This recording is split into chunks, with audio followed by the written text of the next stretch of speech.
Welcome to this tutorial. In this tutorial, I will show you how you can enable or disable the real-time protection in Windows Security. If you don't know, it is a feature that continuously monitors your computer for potential malware threats as you see it. It alerts you and take action if suspicious activity is detected.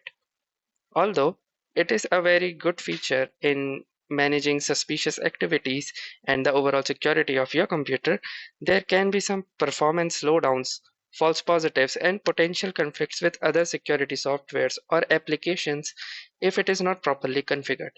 So, for any reason, if you want to enable or disable this particular feature called the real-time protection in Windows Security, then you need to follow the following steps. First, go to the search bar and type for Windows Security.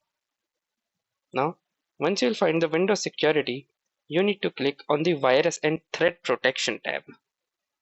Once you are here, you can see that under the Virus and Threat Protection settings, there is a Manage Settings option.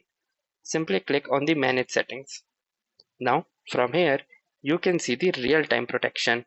It locates and stops malware from installing or running on your device. You can turn off this setting for a short time before it turns back on automatically. So if you want to turn this off, you already enabled, you need to click on this toggle and it might ask you for your administrative password. Then after putting on the administrative password, you can see that the real-time protection is turned off. However, if it is turned off by default and you want to enable it, you can simply click on the off toggle and it will get on in no time. So now you have learned how to enable or disable the real-time protection in your Windows 11.